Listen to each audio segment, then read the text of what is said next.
माझं नाव बंडू मल्हारी टापरे, राहणार चौफळा, तालुका दौंड, जिल्हा पुणे. तर पहिल्या स्टार्टला तरी माझ्याकडे येण्याने सुद्धा पैसे नव्हते. तर दारू पित होते. इथे येऊन 2 दिवस दारू पिलो. बाहेर झोपलो, जेवलं नव्हतं. 3 दिवस आल्यानंतर दर्शन घेतलं महाराजाचं.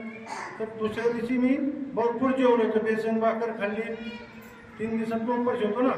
नंतर मी जेवण केलं. मग इथून माघारी गेलो. 2017मध्ये आलो मी. तर आजपासून मी 2017पासून दारू पिलेलो नाही. आणि माझी भरपूर कमाई झाली. 2 गाड्या झाल्या, 4 व्हीलर झाली, बंगला झाला, जागा झाली. आता जिमनीचा व्यवहार मोठा होतोय. पण आता काय ठरवलं नाही, जाणार व्यवहारला. इथून पुढं आता कसं येणं जास्त झालं. लेबर मागून आता 70-80 लेबर काम करतात. वीटभट्टी बी आता माल निघाला, जवळजवळ 1.5 कोटीचा माल निघाला. आता 1 नंबर माल आहे. जसं महाराजांनी आशीर्वाद दिला तसा माल बी फेल नाही गेला. टाळ्याच्या गजरामध्ये मी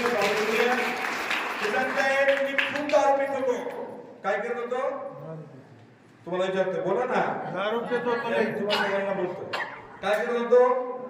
दारू पित होते. चौफुला मार्कस तिकडून आलेले ते आणि ते सांगतात मला 100 रुपये यायला पण होते. इतकी मी दारू पित होतो, इतकं वाटलं जात होतं.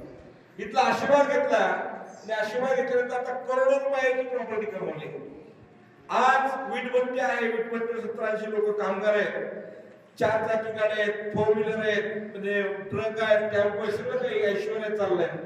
हा फक्त त्यांचा अनुभव म्हणजे डॉक्टर आशीर्वाद घेतल्यामुळं आज त्यांचं इतकं चाललेलं आहे. त्यांचं म्हणणं आहे. टाळ्याच्या गजरामध्ये आपण त्यांचं स्वागत करूया. धन्यवाद देतो.